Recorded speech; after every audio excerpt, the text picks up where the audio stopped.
प्रधानं सर्वधर्माणां जैनं जयतु शासनं कोटिशतं द्वादशैव कोट्यो दक्षिणान्यशीतिष्ठधिकानि चैव पञ्चाशदष्टौ च सहस्रसङ्ख्या मेतश्रुतं पञ्चपदं नमामि हरिहन्तभासियत्थं गणगरदेवेहि गन्त्यं सम्मं प्रणमामि भक्तियुक्तो सुरनानमहो वयं शिरसा ईशाई बनते सुभक्ति गाओ सगो को तो सालोचिम अंगो वंग पहिन्ने पाहुने परियम्मि सुत पणिमाणियो बुब गए चूलिया के सुत तय द्विदम कायम सयानि चकालमंतिमि पूजिमि वंदामि नमस्तामि दुख को कमखो वही लाओ सुगयम नम समाय नम जनुन संपत्ति गोमत्यम अथ नमोस्तु पूर्वाणे श्री स्वाध्याय वेलायम श्री आचार्य भक्ति कयो सर्गम करो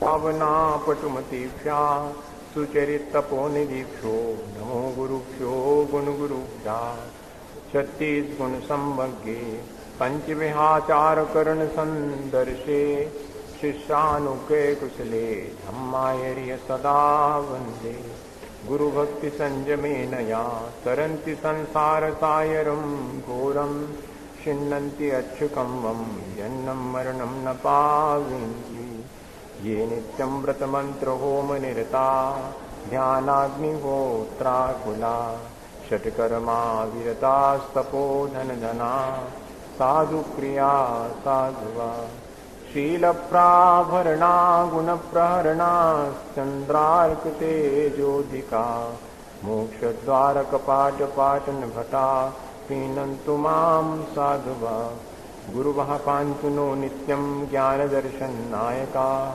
चारितार्णौ गम्भीरा मोक्षमार्गोपदेशका ईशाई भन्ते आयरि भक्ति काओ सगोको तो सालोचिम समनानुसमदुंस समचरितानं पंचविहाचारणम् आयर्याणम् आयरादिसुदनानोपदेशानं वध्यायानं हिरण्यगुणपानन्दयानं सुवसाहुनं सयानिष्कालं सेमि पूजेमि वन्दामि नमस्सामि दुखो को कमखो वहिलाओ सुगैं नम समायमन्नं जिनून संपत्ति नमः श्रीवर्धमानाय निर्धूतकलिलात्मने सालोकानां त्रिलोकानां यद विद्यादर्पणायते। बोले भगवान महावीर स्वामी की, आचार्य कुंद स्वामी की, आचार्य समंत भद्र स्वामी की, आचार्य गुरु विद्यासागर मुनि महाराज की।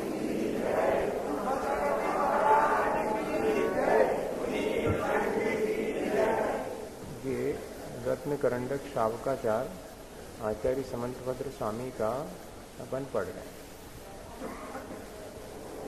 हमने पिछले दिनों ये बात सीखी है कि अगर हमें अपने जीवन का कल्याण करना है तो हमें सच्चे देवगुरु शास्त्र का सानिध्य प्राप्त करना पड़ेगा और उनके सानिध्य में आकर के हमें अपने परिणामों की निर्मलता बनानी पड़ेगी और वो परिणामों की निर्मलता सच्चे देवगुरु शास्त्र के प्रति जो श्रद्धा है उसके द्वारा हो। श्रद्धा हमारे परिणामों को निर्मल करने में सहायक होती है, क्योंकि श्रद्धा के साथ ही ज्ञान भी हमारे जीवन में आता है और तदनुरूप हम आचरण करते हैं तो वह आचरण भी हमारे परिणामों की निर्मलता के लिए है। इस तरह हम देखें तो सच्ची श्रद्धा, सच्चा ज्ञान और श्रद्धा और ज्ञान के साथ किया जाने वाला आचरण, ये सब हमारे परिणामों को निर्मल करते हैं और यही परिणामों की निर्मलता हमारे कल्याण के लिए आवश्यक है। हम सब अपने परिणामों के बारे में स्वयं जानते हैं।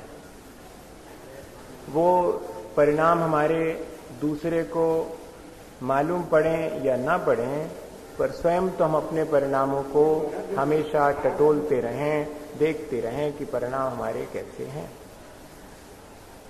एक मंदिर आने वाले व्यक्ति के परिणाम और एक मंदिर नहीं आने वाले व्यक्ति के परिणामों में अंतर तो होना चाहिए, होता होगा अंतर। और यदि हम मंदिर आते हैं, सच्चे देवगुरु शास्त्र का सानिध्य भी हमने पाया है, इसके बाद भी अगर हमारे परिणामों में निर्मलता नहीं आती तो हमें क्या करना है? हमें अपनी उस सच्चे देवगुरु शास्त्र के सानिध्य को और अधिक अच्छा बनाना। पिछले दिनों हमने ये बात समझी थी कि जिस व्यक्ति का कोई प्रयोजन ना हो वो व्यक्ति राजा की सेवा क्यों करेगा। इसी तरह जिस व्यक्ति का कोई प्रयोजन ना हो वो धार्मिक कार्य क्यों करेगा। कोई ना कोई तो प्रयोजन होगा। जब हमने सच्चे देवगुरु शास्त्र का सानिध्य लिया है तो हमारा प्रयोजन क्या है? हमारा प्रयोजन है परिणामों की निर्मलता। जब हमने सच्ची श्रद्धा और ज्ञान प्राप्त किया है या हम आचरण अपने जीवन में स्वीकार करते हैं, व्रत नियम संयम हम ग्रहण करते हैं, तब भी हमारा प्रयोजन क्या है? हमारा प्रयोजन तो राग द्वेष की कमी है, क्योंकि राग द्वेष की कमी होने का ही नाम तो परिणामों की निर्मलता है। कषायों की मंदता को विशुद्धि कहते हैं और कषायों की तीव्रता को संक्लेश कहते हैं। विशुद्धि और संक्लेश इन दोनों के द्वारा ही परिणामों को जाना जाता है। परिणाम निर्मल हैं अर्थात कषाएं मंद हैं, विशुद्धि बढ़ रही है। अब विशुद्धि भी कैसे बढ़ेगी? तो जैसी जैसी निर्मलता आएगी, जैसी जैसी कषाएं घटती चली जाएंगी, उतनी विशुद्धि आएगी और उतने ही शुभ कर्मों के लिए बंद होगा, अशुभ कर्मों की उतनी ही निर्जरा होगी। अगर इस दृष्टि से विचार करें, बंध और मोक्ष का भी हमें साथ साथ विचार करना चाहिए। हमारे परिणामों की निर्मलता हमें संसार से मुक्त करती है। हमारे परिणाम बिगाड़ करके ही हम अपने संसार को बढ़ा लेते हैं। ये बहुत सीधा सीधा सा गणित है, कोई ज्यादा कठिन नहीं है। एक व्यक्ति था तो उसके मन में आया कि वो किसी साधु से जाकर के पूछे कि संसार क्या है और मुक्ति क्या है, कैसी है, कोई स्वरूप होगा इसका, बंध का क्या स्वरूप है और मोक्ष का क्या स्वरूप है, कैसे मैं इस संसार से अपना कल्याण करूं। उसके मन में ऐसी जिज्ञासा हुई। वो व्यक्ति साधु के पास पहुंचा। उसने साधु जी से कहा कि मुझे समझाएं कि संसार का बंधन कैसा है और मुक्ति कैसी है। तो उन्होंने कहा कि तुम पहले एक काम करो, वो जो सामने एक पेड़ लगा हुआ है, साधु जी की कुटिया के सामने लगा था, तो वो जो पेड़ लगा है उस पेड़ के पास जाओ, उसे गालियां देना, उसके फल तोड़ करके नष्ट करना, फूलों को भी तोड़ करके इधर उधर तितर बितर कर देना, जितना हो सके उसे मार पीट करना उस पेड़ को। उसने कहा ठीक है भाई। अब जब साधु जी कह रहे हैं, जब आप तो दे नहीं रहे और ऐसा कह रहे हैं तो ठीक है करते हैं। जा करके उसने पेड़ को गालियां दी, उसके फल फूल तोड़े, नष्ट किए, पेड़ को लाठी से मारपीट भी करी। वापिस आया तो साधु जी ने कहा कि जाओ विश्राम करो। शाम को लौट के आया तो विश्राम करने लगा, थका हारा, मन उसका बहुत उचाट था, मन अच्छा नहीं था। दिन भर जो है इस तरह का काम करने के बाद लौटा तो मन अच्छा नहीं था और बामुश्किल जो है नींद भी ठीक से नहीं आई। दूसरे दिन सुबह उठा तो उसने कहा कि अब जवाब दें। तो उन्होंने कहा नहीं, आज ये काम और करो, उसी पेड़ के पास जाओ और अपनी गलती के लिए क्षमा मांगो और जो कुछ भी नष्ट किया है उसे संभालो। आसपास जो टूटे फूटे फल फूल पड़े उनको झाड़ पहुंच के जरा अच्छा तो करो। वो गया और उसने दिन भर, बहुत ग्लानि तो थी पहले दिन की, तो क्षमा भी मांगी, साफ सूफ किया, पेड़ को सहलाया, उसको ठीक ठीक पानी दिया, जो कुछ भी हो सकता था दिन भर किया। शाम को लौटा तो कहा कि अब जवाब दो। उन्होंने कहा कि अभी तो विश्राम करो। आज तो उसका मन बहुत प्रफुल्लित था, बहुत खुश था, वो अच्छे से सोया। दूसरे दिन सुबह उठ करके फिर उसने कहा कि मेरे प्रश्न का जवाब आपने दिया नहीं, 2 दिन हो गए। तो उन्होंने कहा कि आज देता हूं, बताओ पहले दिन जब तुमने उस पेड़ को नष्ट किया, मारा पीटा, तो कैसा लगा? उसने कहा अच्छा नहीं लगा, मुझे तो रात भर ठीक से नींद ही नहीं आई। तो फिर दूसरे दिन तो बहुत अच्छा लगा, मैंने पेड़ की बहुत मदद की, पानी दिया उसको, अपनी गलती की क्षमा भी मांगी, मुझे बहुत अच्छा लगा, रात में ठीक से मैं सो सका। तब साधु जी ने कहा कि देखो, पहले दिन तुमने संसार के बंधन का उपाय किया था, यही बंधन है। तुम जब किसी दूसरे को पीड़ा पहुंचाने की चेष्टा करते हो तो स्वयं ही अपना मन खराब करके अपने लिए संसार निर्मित कर लेते हो, अच्छा नहीं लगता है। दूसरे दिन तुमने कुछ अच्छा कार्य किया, उससे तुम्हारा संसार तो नहीं बढ़ा, लेकिन संसार से मुक्ति भी नहीं मिली। संसार बढ़ा नहीं है, अच्छा लगा, दिन अच्छे से कट गया, रात भी अच्छे से सोए हैं। और सबसे बड़ी चीज, उस वृक्ष ने क्या कहा? पहले दिन कुछ कहा क्या, या दूसरे दिन कुछ कहा? वृक्ष ने तो पहले दिन भी कुछ नहीं कहा, दूसरे दिन भी कुछ नहीं कहा। बस पहला दिन तुम्हारा बंध का था, पहला दिन तुम्हारा पाप का था, दूसरा पुण्य का था, और वृक्ष ने कुछ नहीं कहा है। वही वास्तव में मुक्ति का उपाय था। दोनों के बीच हम समता परिणाम रखेंगे तो मुक्ति होगी। अशुभ से बच करके शुभ में लगेंगे, और जब हम समता परिणाम रखेंगे तो शुभ और अशुभ दोनों से पार हो जाएंगे। यही तो तुम्हारे मुक्ति का उपाय है। अपने परिणाम बिगाड़ के हम अपना संसार बढ़ा लेते हैं, अपने परिणाम संभाल करके हम अपना संसार जो है घटा लेते हैं, और परिणामों में अगर अच्छा बुरा कुछ ना हो तो हम संसार से पार भी हो सकते हैं। यही तीन बातें अपन को समझने की है। परिणाम बिगड़ते हैं जिन चीजों से, उन चीजों से बचना, जिन चीजों से परिणाम संभलते हैं उन्हें ग्रहण करना, और फिर देखना कि अब मुझे न ग्रहण करना है न त्याग करना है, मुझे तो अपने आत्मा में स्थिर रहना है, क्योंकि मेरा लक्ष्य तो अपने आत्मा की विशुद्ध अवस्था को प्राप्त करना है। इतना ही इसमें अपने को समझने का है। अपने जीवन में ये बात अपने को समझ में आ जाए। वैसे तो इस संसार में कुछ भी करते जाओ, इस संसार से बच नहीं सकते। इसलिए कोशिश तो ये करें कि कुछ ना करना पड़े। कुछ ना करना पड़े तो ऐसे तो दो ही तरह के लोग होते हैं, या तो ज्ञान ध्यान में लीन व्यक्ति होगा तो वो कुछ नहीं करेगा संसार का काम, या फिर कोई निठल्ला आदमी होगा। तो वैसा नहीं अपन को बनना। हम सब कामों से उपरत हो करके ज्ञान ध्यान में लीन हो गए हैं, अपने ही आत्म स्वरूप में लीन हो गए हैं, तो वो स्थिति तो सबसे ऊंची है। लेकिन अगर कुछ करना पड़े, बिना करे कुछ चले नहीं, तो क्या करना? जिससे परिणाम निर्मल होवें वो करना, जिससे परिणाम बिगड़े उससे बचने की चेष्टा करें। उसके परिणाम पहले दिन कैसे बिगाड़े थे, दूसरे दिन उसने संभाले। इस तरह परिणामों को अगर कुछ करना पड़े तो फिर हम अपने परिणामों को संभालने का काम करेंगे, और अगर अपने परिणाम संभल गए तो फिर क्या करना? कुछ नहीं करना, फिर तो अपने आत्मा में लीन होना है। यही प्रक्रिया मोक्ष मार्ग की है। प्रवृत्ति ऐसी करना जो हमें निवृत्ति की तरफ ले जाए, और जब निवृत्ति आ गई तो फिर क्या प्रवृत्ति, क्या शुभ प्रवृत्ति, क्या अशुभ प्रवृत्ति। पहले अशुभ प्रवृत्ति से बच करके शुभ प्रवृत्ति करना, फिर निवृत्ति अगर प्राप्त हो गई तो ना अशुभ प्रवृत्ति है ना शुभ प्रवृत्ति है। हम जो है पहले प्रतिक्रमण कर लिया, हमने दिन भर जो भी अपराध किया उसके लिए क्षमा मांग ली, अब क्षमा मांग ली, अपने आत्मा में लीन हो गए, सामायिक में बैठ गए, तो अब कुछ नहीं कर रहे, अब ना अच्छा कर रहे ना बुरा कर रहे। तो जब भी करने का अगर हमारे अंदर विचार आए तो बुरे से बच करके अच्छा करना। देखो, अच्छा करने के लिए बुरा छोड़ना भी आवश्यक है। हम ये सोचें कि नहीं हम अच्छा कर लेंगे तो बुरा अपने आप छूट जाएगा, छूट तो जाएगा पर संकल्प करना पड़ता है।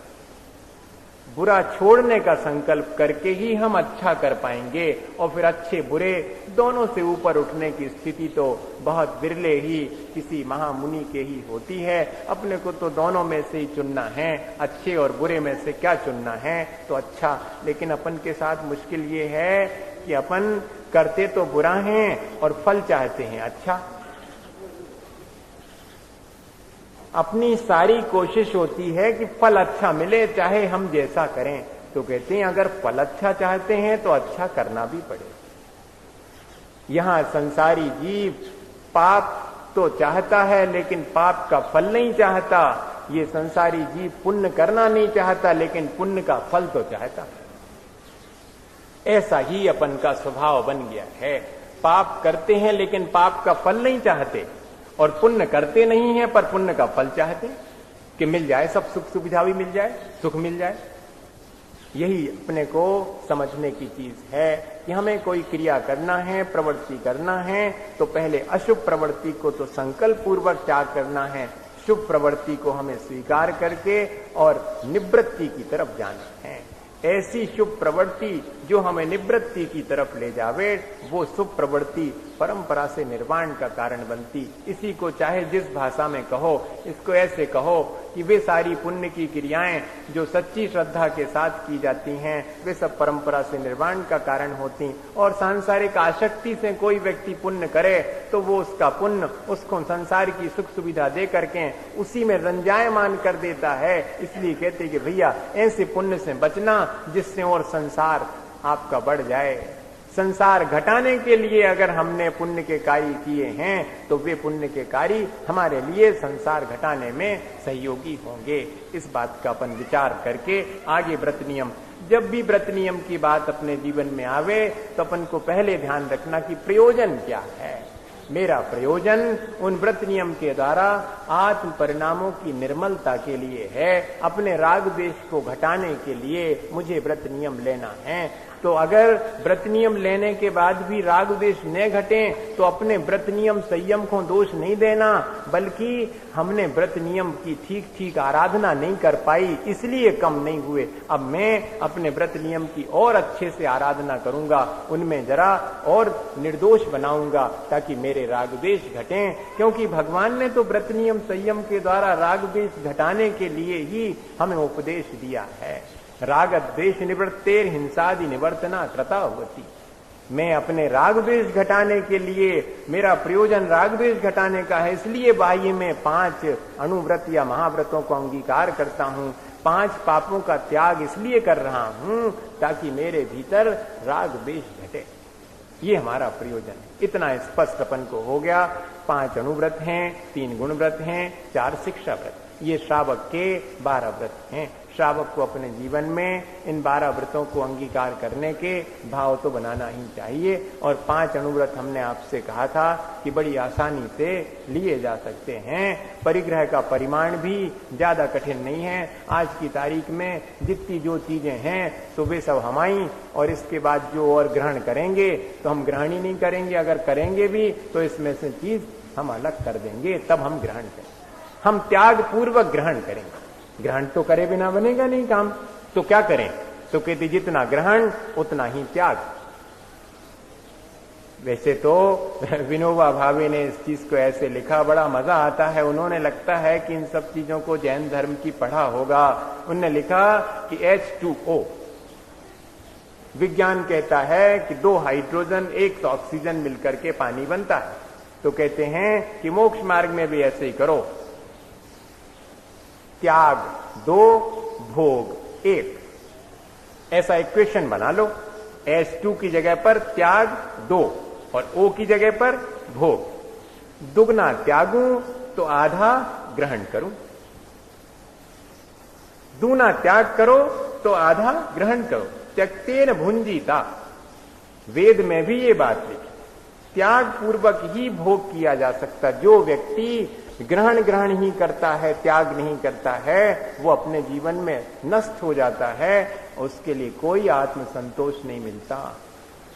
अपन अगर त्याग करके ग्रहण करते हैं फिर उस ग्रहण का भी आनंद आता है। इसलिए जब भी हम, श्रावक के लिए लिखा हुआ है कि वो अणुव्रतों को ग्रहण करता है, तो अणुव्रतों के माध्यम से ग्रहण तो कम होता है, त्याग ज्यादा होने लगता है। क्योंकि फिर संतोष हो जाता है तो चीजें बहुत मालूम पड़ने लगती। तो भैया अपने काम की नहीं और दूसरे को दो। जब अपन को 10 ही रुपए चाहिए थे और अपने पास 15 आ गए तो अब जी 5 तो ज्यादा हो गए। और अपनी आकांक्षा होती कि चाहे जितने आ जावे उतने ही हम आए, तो फिर कब त्याग करने की भावना बनेगी क्या? नहीं, अपन ने अपनी सीमा बना ली कि भाई 10, हमें संतोष 10 रुपए में है, तो ठीक है, जिस दिन 15 हो जाएंगे तो 5 हम दूसरे को दे देंगे। और अगर हमें संतोष 15 में भी नहीं आ और 50 में भी नहीं आ और जितने जाए आज जाए उतने में भी संतोष नहीं आ, तो भैया फिर तो कोई उपाय ही नहीं। फिर तो चीज के ग्रहण से भी लाभ नहीं हुआ और त्याग तो कर ही नहीं पाए। ऐसा सीधा सा गणित श्रावक के लिए है कि वो ग्रहण करता है और ग्रहण किए बिना श्रावक का चलता नहीं। त्याग वो कम कर पाता है, ग्रहण ज्यादा करता, तो उसको शिक्षा देते हैं कि ठीक है तुम्हें ग्रहण करना तो करो, मनो उसके साथ में कम से कम उतना ही त्याग भी करो, जितना ग्रहण किया उतना ही त्याग। अब जैसे 100 जोड़ी कपड़ा रखिए अपने पास, इससे ज्यादा नहीं रखेंगे, ठीक। अब 100 अपने पास है ही, अब वो ले आना है अपन को, तो क्या करो, इसमें से निकालो ले आओ, कोई बात नहीं, ग्रहण कर लो, एक जोड़ी और नए ले आओ, मनो एक जोड़ी अलग करो। 100 के 100 तो रहो ही चाहिए, उसमें कोई 101 नहीं होए। इतना नहीं कर सकते हैं?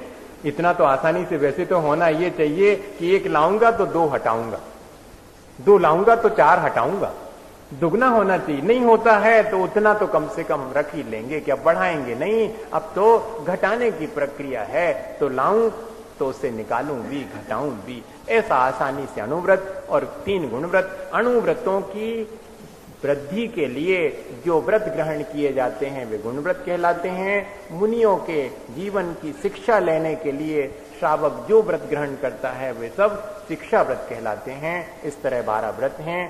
पहला अणुव्रत कौन सा है? तो अहिंसा अणुव्रत है।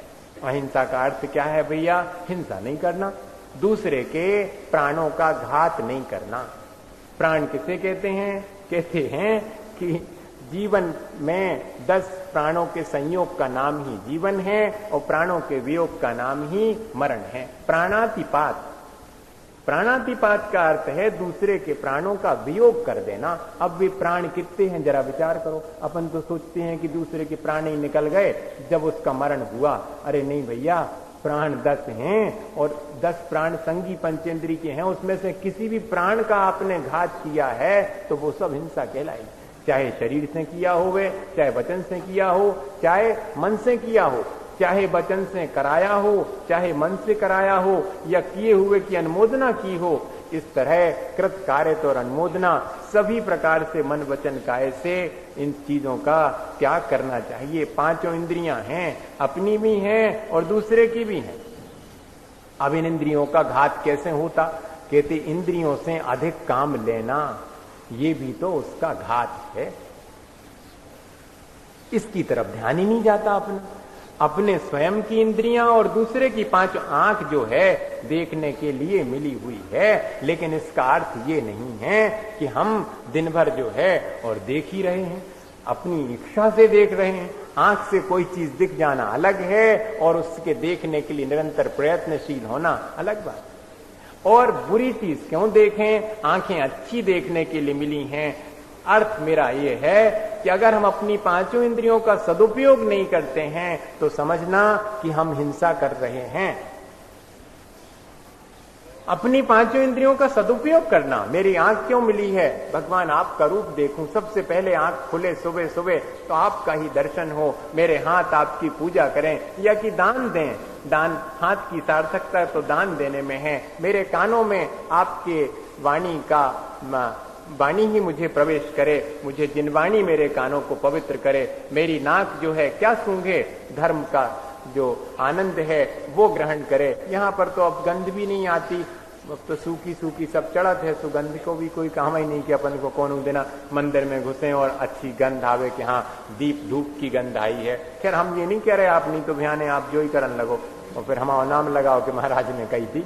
मगर एक कहने का हमारा तात्पर्य ये है कि कौन सी गंध, हम तो दुनिया के सेंट और शैम्पूज और कौन कौन सी गंध लेते हैं। अरे मंदिर की भी एक विशेष प्रकार की गंध होती है, आते ही साथ जो है वातावरण बदल जाता कि हाँ मंदिर में आ गए। ऐसे हम अगर चाहें तो अपनी 5 इंद्रियों को पवित्र बना सकते हैं। इंद्रियों की पवित्रता से ही हम अपने जीवन में अहिंसा ला पाएंगे। इंद्रियों का दुरुपयोग करने में भी हिंसा है, अपनी होवे चाहे दूसरे की हो। अब फिर मन वचन काया जी 3 बल मिले हैं, तो मन वचन काया का भी सदुपयोग करना, मन से उपद्रव नहीं करना, वाणी ऐसी नहीं बोलना, शरीर की ऐसी क्रिया नहीं करना। इन मन वचन काया तीनों प्राणों का सदुपयोग अपने भी और दूसरे के भी। और आयु और श्वासोच्छ्वास, श्वासोच्छ्वास का अवरोध नहीं करना, और आयु प्राणों की जिससे उदीर्णा होती है उन कारणों से बचना। आयु की उदीर्णा कैसे होती? कहते अधिक मात्रा में भोजन करने से, या कि अत्यंत अल्प मात्रा में भोजन करने से,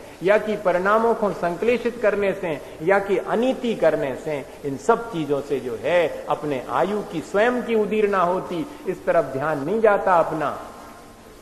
अपने स्वयं के आयु कर्म को आप संभाल करके रखें। दूसरे के आयु को भी कष्ट इन्हीं चीजों से पहुंचता है, स्वयं को भी। इस तरह दोनों प्रकार से बचना चाहिए।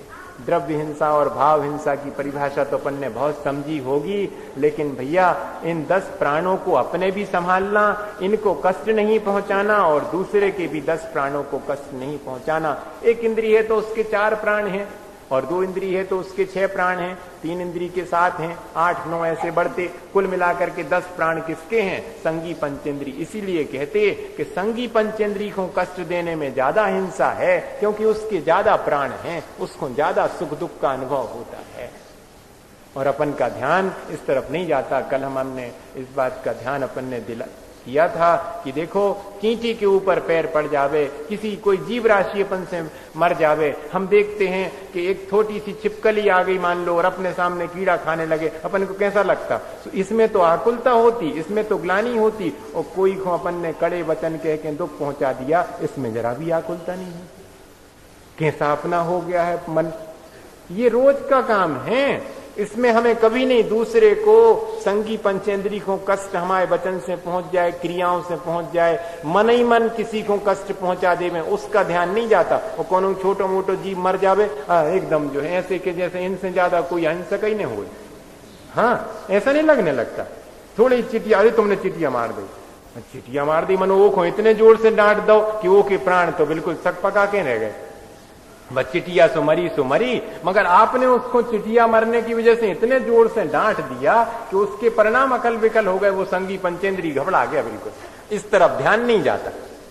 ये भी ध्यान देने की चीज है, अपने और दूसरे के प्राणों का मन वचन काय से घात नहीं। आज वही अपन पढ़ते हैं। हिंसा का क्षेत्र बड़ा व्यापक है, बहुत व्यापक है।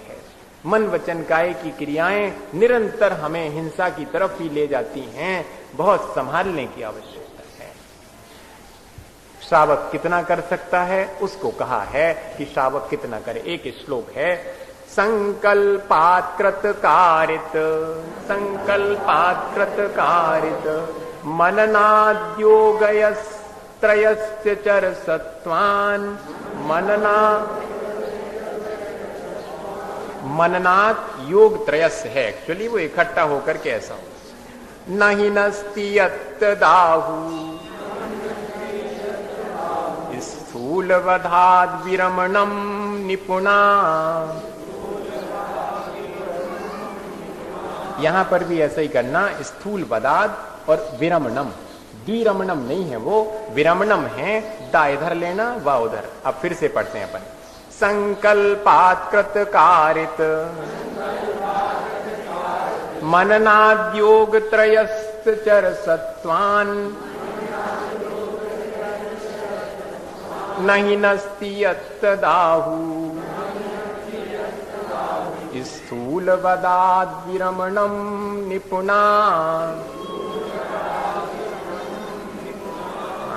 थोड़ा कठिन है, 2-4 बार अभ्यास करेंगे तो बनेगा। संकल्पात अर्थात संकल्प करके, कृतकारित अनुमननाद योग त्रयस्य, कृतकारित अनुमोदना और मन वचन काय। कितने प्रकार का हो गया? 9 कोटि की शुद्धि यही कहलाती है। मन वचन काय और कृतकारित अनुमोदना, तीनों को 3 से गुणा करो तो 9 प्रकार से हो जाएगा। कहते इन 9 प्रकार से चरसत्वान अर्थात जो जीवधारी, जो जीवन धारण करने वाले सत्व अर्थात जीव हैं, उनके लिए। यहां पर चर का अर्थ अगर अपन ऐसा भी ले लें त्रस जीवों को तो और ज्यादा, क्योंकि 6 ढाला में लिखा ना, त्रस हिंसा को त्याग और व्यथा थावर न सहारे। त्रस जीवों का तो घात करेगा नहीं श्रावक, और स्थावर जीवों का उसके द्वारा घात होगा तो उसमें भी संभाल के वो कार्य करेगा जिससे कि एक इंद्रिय जीव का भी घात न होवे। पर त्रस जीवों का, तो त्रस जीव किसे कहते भैया? 2 इंद्रिय, 3 इंद्रिय, 4 इंद्रिय, पंचेंद्रिय त्रस कहलाते। एक इंद्रिय जीव सब स्थावर कहलाते हैं। तो त्रस जीवों के लिए विशेष रूप से संकल्प पूर्वक इरादा करके, विद इंटेंशन, मैं इसे मारूं, ऐसे वचन भी नहीं, ऐसा मन में विचार भी नहीं और ऐसी शरीर से क्रिया भी नहीं, मैं तो नहीं मारूं, पर ये कोई मारे तो अच्छा रहे, या कि कोई मारता है तो ठीक है। जैसे कि आजकल के लोग ऐसा तर्क करने लगे हैं कि अरे पशुओं को न मार हैं तो संख्या न बढ़ जाए उनकी, फिर अपन कहां रहे हैं, बेई बेई हो जाए। तो ऐसा ये उल्टा काम है। इसी से मालूम पड़ता कि आपके भीतर मन ही मन हिंसा का कैसा विचार चल रहा है। ऐसा प्रश्न करने से ही मालूम पड़ जाता कि अरे इनके मन में बड़ा अभी हिंसा का जरा भी विवेक नहीं है, इनने मन से तो उसको मारने की करी ली। जैसे कि किसी का पुतला जला देते हैं और 1000 आदमी देखते और उसका आनंद लेते हैं। ये सब क्या है भैया? ये हिंसा का काम है। अपन आज इस बात को समझें कि हिंसा कैसे होती है। देखो पूरा अर्थ इसका कर लें। नहीं नस्ति यत् दाहु स्थूल वदाद विमृणम निपुणा, जो प्रकार से मन वचन काय से कृतकारत अनुमोदना से संकल्प पूर्वक त्रस जीवों को नहीं मारता है, उसे निपुणा। कौन है निपुण अहिंसा में? तो भगवान ही है। तो वे भगवान उसके लिए स्थूल वदाद विरमणम आहु, अर्थात स्थूल रूप से हिंसा का त्याग करने वाला अहिंसानुव्रति कहते हैं। अहिंसानुव्रति कौन है? जिसने स्थूल रूप से हिंसा का त्याग कर दिया। स्थूल हिंसा कौन सी है भैया? तो त्रस जीवों का। अपन एक चीज समझें, बहुत इंटरेस्टिंग है वो चीज कि कई बार होता है कि कर्ता एक है और उसका फल अनेक भोगते हैं। ये पाप ऐसे ही हैं, एक व्यक्ति हिंसा करता है और भोगते उसका फल अनेक हैं। ऐसा कैसे हो सकता कि एक करे अनेक लोग भोगें? कहते होता है, ये लोग जो पशु पक्षियों को लड़वा करके उनकी लड़ाई दिखाते हैं बाजार में और अपन खड़े हो जाते हैं, इतना ठट्ट लगा करके खड़े हो गए, सब देख रहे और आनंद ले रहे, वे तो लड़के और उनके परिणाम बिगड़ते और अपन अपने उनमें आनंद ले रहे। तो कहते कर तो एक रहा है और भोगेंगे इसका फल अनेक लोग भोगेंगे। और फिर कहते कि करें अनेक और भोगे एक। ऐसा हो सकता है कि ऐसा भी होता है, करते अनेक हैं और फल भोगता है एक। जैसे कि सैनिक तो लड़ते हैं और फल किसको मिलता? राजा को, जिसने लड़वाया है उसको।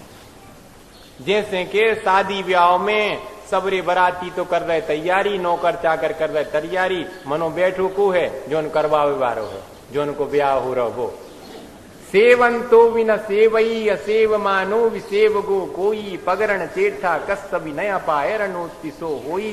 समय साठ जी में लिखा है कि सेवन करते हुए भी सेवन नहीं करता और सेवन नहीं करते हुए भी सेवन करता है। जैसे कि कोई विवाह में बैठा हुआ दूल्हा जिसके माध्यम से सारा प्रपंच रचा जा रहा है, तो करने वाले को उतना पाप नहीं जिसके माध्यम से, जिसके लिए किया जा रहा है, और वो आनंद ले रहा क्योंकि उसका कि मेरा विवाह हो रहा है, वो सारा आनंद उसके लिए। तो कहते कि करें अनेक और भोगेगा एक व्यक्ति, ऐसा भी पाप का कार्य होता। फिर कहते करें थोड़ा और भोगें बहुत अधिक। मां ने गुस्से में आकर के और एक लाठी फेंक के मारी और बेटे को ऐसे लग गई कि उसके प्राण निकल गए। किया तो थोड़ा सा था और भोगना पड़ेगा बहुत बड़ा फल। ये बहुत होता है, करते तो थोड़ा है अपन और कई बार इतनी इंटेंसिटी से हो जाता है कि फल बहुत अधिक भोगना पड़ता है। इसलिए ये भी संभालने की आवश्यकता है। वो कहते करें तो समान और भोगें फल अलग अलग। 2 व्यक्ति 4 व्यक्ति एक ही कार्य कर रहे हैं, पाप का कार्य देखने में आ रहा है, लेकिन सबका फल उनके अपने भावों की अपेक्षा से मिलेगा, जिसके जैसे भाव होंगे। एक बहुत प्रसिद्ध घटना नहीं सुनी आपने? 3 लोग पत्थर तोड़ रहे थे। पत्थर तोड़ रहे थे तो पहले वाले से जाके कहा कि क्यों भाई क्या कर रहे हो? उसने कहा दिखता नहीं है, पत्थर तोड़ रहा हूं। दूसरे वाले से पूछा कि क्यों भाई क्या कर रहे हो? वो भी पत्थर तोड़ रहा था। तो कहने लगे मालिक पेट पाल रहा हूं। उसने क्या जवाब दिया कि मालिक पेट पाल रहा हूं क्योंकि मजदूरी कर रहा हूं। और तीसरे वाले भी पत्थर तोड़ रहा था। उससे पूछा कि क्या करते हो? वो बहुत खुशी खुशी बोलता है कि मेरा तो सौभाग्य है, मंदिर बना रहा हूं, मंदिर बन रहा है, मैं उसमें मदद कर रहा हूं। देखो पत्थर तीनों तोड़ रहे। एक कह रहा है कि क्या दिखता नहीं तुम्हें पत्थर तोड़ रहा हूं? इसके परिणाम ज्यादा तीव्र हैं। ये पत्थर तोड़ने के साथ साथ अपने परिणामों से ज्यादा फल पाएगा। और दूसरा कहता कि पेट पाल रहा हूं, मजबूरी है, मजदूरी कर रहा हूं, पत्थर तोड़ रहा हूं, इसको उससे कम है। और तीसरे को तो पुण्य का बंध हो रहा, वो तोड़ रहा पत्थर। वो कह रहा कि मंदिर बना रहा हूं मैं, उसको पत्थर तोड़ने का तो ख्याल ही नहीं। वो तो मन ही मन विचार कर रहा है कि कैसे मंदिर बनेगा, कैसे भगवान आएंगे, कैसे लोग जो है श्रद्धा से झुकेंगे, पूजा पाठ करेंगे। उसके मन में तो यही शुभ विचार चल रहा है। तो इस प्रकार से देखें तो करते तो समान हैं बाहर में, लेकिन जैसे जिसके परिणाम होंगे वैसा फल मिलेगा। ये चार बातें जो है अपन को समझने की हैं कि कई बार एक व्यक्ति करता है, फल अनेक भोगते हैं, कई बार अनेक व्यक्ति करते हैं, फल एक भोगता है, कई बार थोड़ा करते हैं पाप और ज्यादा फल भोगना पड़ता है, कई बार समान पाप करते हैं फिर भी परिणामों की वजह से कमती ज्यादा। तो कुल मिला के बात क्या हुई भैया? बात यही हुई कि बाहर की क्रिया न देखो, अंदर के परिणाम देखो।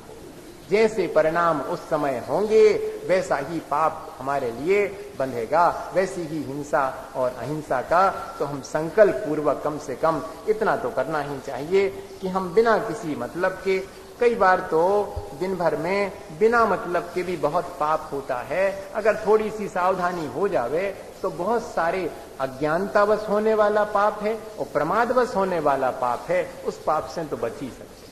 अगर थोड़ा सा अपन अपने भीतर थोड़ी सावधानी इस चीज की रखें। व्रती व्यक्ति बड़ी सावधानी रखता है। व्रती का मतलब ही है कि जो अब सावधान हो गया, अब लापरवाही नहीं रही।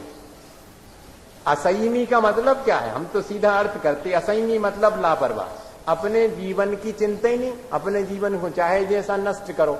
तो ये तो असंयमी का काम है। संयमी वो है जो अपने जीवन को बहुत सावधानी से जीता है। जैसे कि कोई नई नई कार लेके आता है तो कितनी सावधानी से चलाता कि भैया कहूं भिड़ने जाए, खरोंचने लग जाए, कीचड़ने उचक जाए नई गाड़ी पे हैं। जब हम इतना ध्यान रखते तो अपने जीवन की गाड़ी जब चलाएं तो उसमें ऐसा ना हो कि दूसरे को धक्का लग जाए, एक्सीडेंट हो जाए, हमारी जीवन की गाड़ी में खरोंचने आ जाए। ऐसा ध्यान रखते क्या? व्रती व्यक्ति होएगा तो जरूर जो है ऐसा ध्यान रखेगा और वो अपने परिणामों को तो देखो। अगर हम पाप से बचते हैं तो क्या होता? हमारे परिणाम सुधरते हैं। और मुख्य हमारा उद्देश्य क्या है, प्रयोजन क्या है? अपने परिणाम सुधार करके इन हिंसा इत्यादि से बचना। इसलिए पहला अहिंसानुव्रत हमें समझ करके और ग्रहण करना चाहिए। इसी भावना के साथ बोले आचार्य गुरुवर विद्या।